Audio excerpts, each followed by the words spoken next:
Alright, now in this lesson, we are going to be working on our Rust component. And the first thing that we would need to do would be to turn up this property array factor to 1.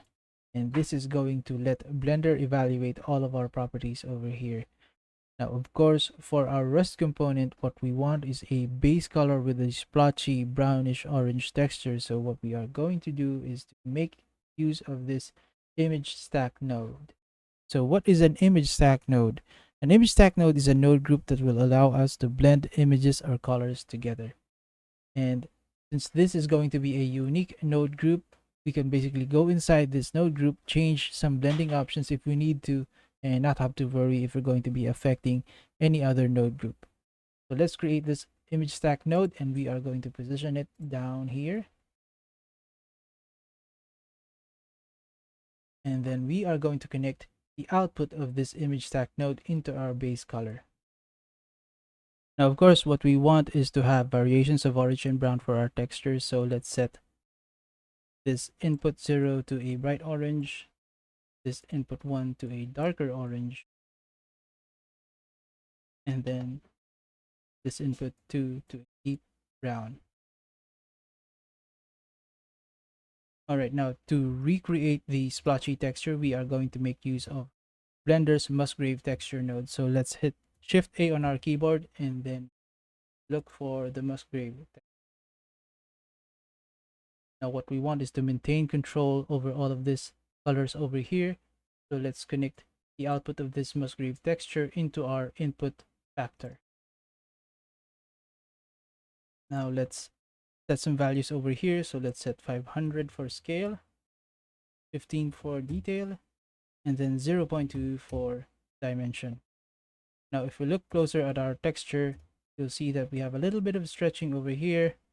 So what we are going to do to make use of Blender's texture coordinate node. So let's hit Shift A again on our keyboard, and then let's look for the texture coordinate. Now we are going to connect the UV output of this texture coordinate node into our Musgrave textures vector input.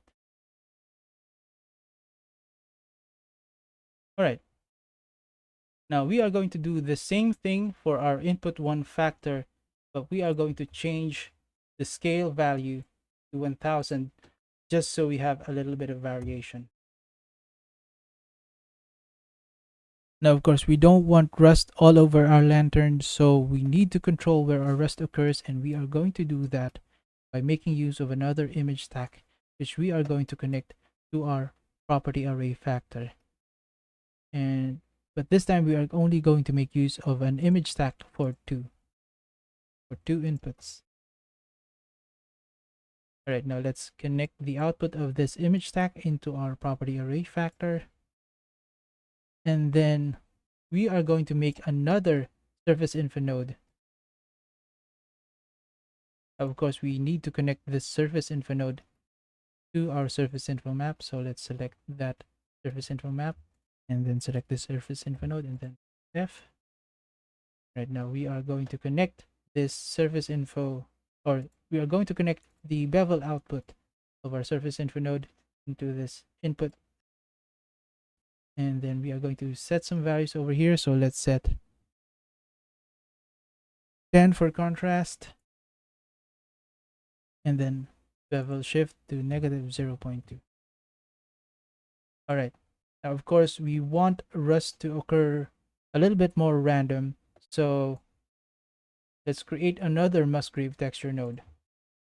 And of course, to fix that stretching that occurs on our texture, we are going to need another texture coordinate node. So let's connect these nodes again.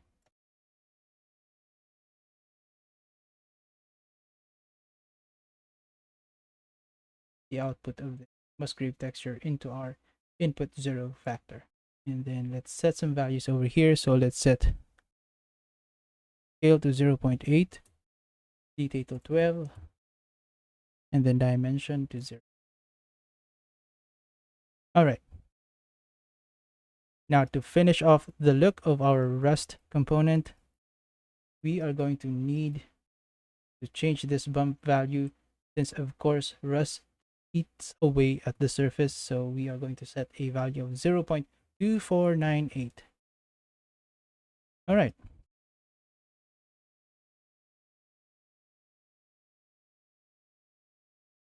All right. Now I think we are done with our rust component. The next thing that we need to work on would be our paint component, which is going to be similar to our rust component and is in fact going to be a lot easier since we're not going to be needing any color variation. So I think we can take a break and let you explore and try out your own way of working with this paint component. And when we come back, we are going to be talking about how to use Blender's texture painting mode in conjunction with Texture Paprika.